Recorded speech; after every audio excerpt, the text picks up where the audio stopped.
Dulu itu ada seorang bapak. Tadi sempat ada obrolan tipis kulo kalih sapa dik Mas Yono, Mas Wiwit.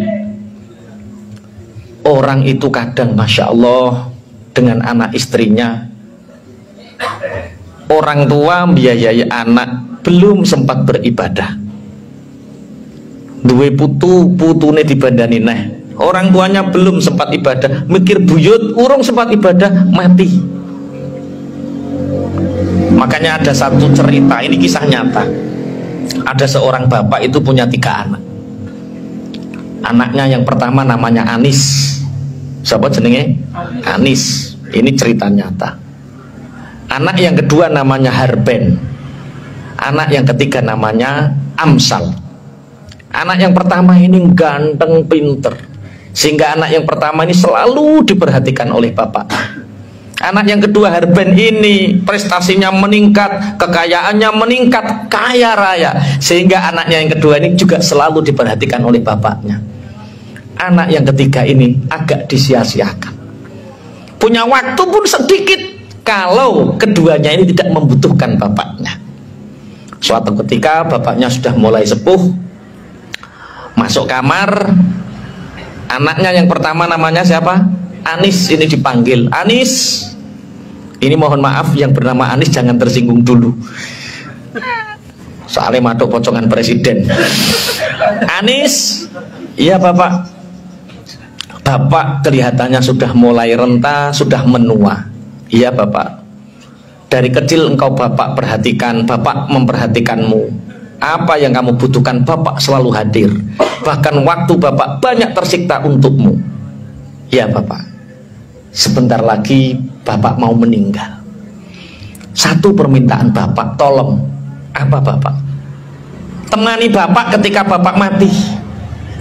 Ketika nanti bapak dikuburkan, tolong kamu ikut bapak. Apa jawaban Anis? Bapak, orang akan menyangka saya gila nanti. Maaf bapak, kalau bapak mati cukup bapak saja, jangan ajak-ajak saya. Keluar dengan perasaan sakit, bapaknya mengatakan, keluar kamu. Harben, masuk. Iya bapak. Kamu tahu semua perhatianku untukmu, waktu tenagaku terkuras habis untukmu. Bapak sudah mulai menua. Tolong permintaan bapak ini turuti. Apa bapak? Sewaktu-waktu bapak mati, tolong ketika bapak dikuburkan, kamu juga ikut masuk ke liang lahat dan ikut dikuburkan. Bapak, kantor saya cabangnya semakin banyak, klien saya semakin banyak, bagaimana mungkin aku mengikuti bapak? Dengan kecewa bapaknya mengatakan, keluar kamu. Akhirnya anak yang terakhir namanya Amsal dipanggil. Amsal, iya bapak, maafkan bapak nak, selama ini sering menyia-nyiakanmu. Waktu bapak habis untuk Anis sama Harben, kamu hanya tak kasih waktu sedikit sekali, bahkan tidak ada 5% dari waktu bapak. Ini sebentar lagi kelihatannya bapak mau meninggal. Bapak minta satu nak. Apa bapak? Temani bapak ketika bapak di liang lahat. Apa jawab Amsal?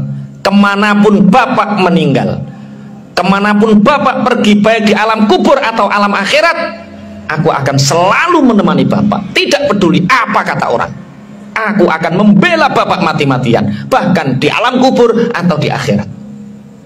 Dari cerita ini apa yang bisa kita ambil kesimpulan? Bahwa kadang yang kita kejar, kadang yang kita prioritaskan ternyata tidak bisa menemani kita.